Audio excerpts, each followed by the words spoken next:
And this is the ethical outlook and cultural identity.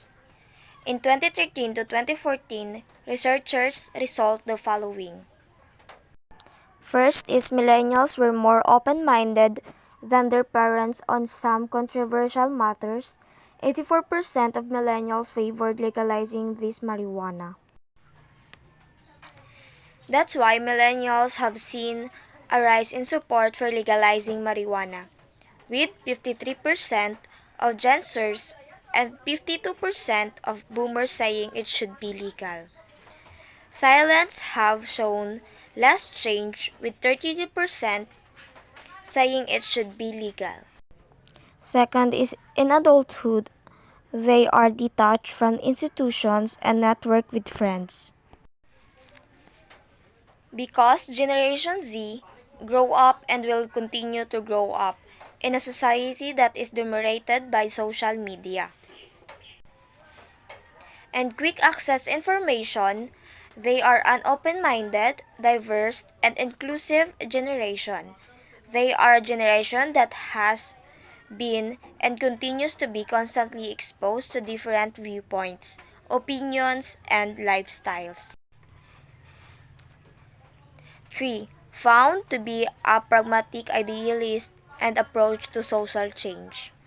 The term of idealist, describes a philosophy that holds it to be an ethical imperative to implement ideals of virtue or good.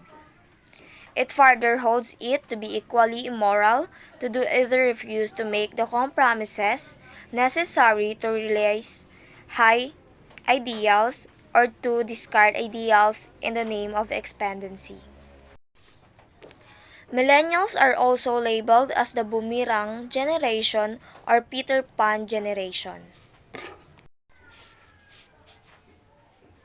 because they are so named for the percentage of whom choose to share a name with their parents after previously living on their own, thus boomeranging back to their parents' residence.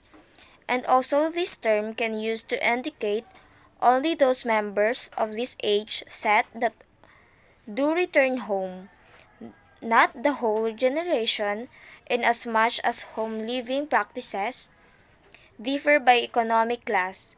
The term is most meaningfully applied to members of the middle class. Generation Y members are very upbeat and more open to change than older generations.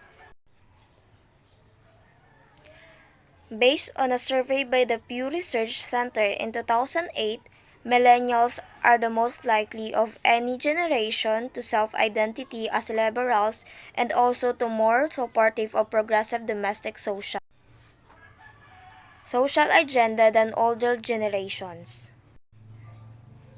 And the last is most millennials of every religion, race, and ethnicity support access to affordable contraception. Some connotes that choosing an abortion is the most responsible decision that a woman can make. 56% of people ages 18 to 35 say that in some situation, choosing to have an abortion is the most responsible decision that a woman can make. Some other countries with liberal or conservative culture are against with this abortion because for them it is immoral. For example, South Korea, their government want to pursue the abortion policy, but people are against it, and people who agrees are being bashed by these Korean netizens. Because of this immorality of choosing having abortion with their country, and for them having abortion is like you are not taking responsibility for the actions that you do not is why think before you act. Are not taking responsibility for the actions that you do not is why think before you act.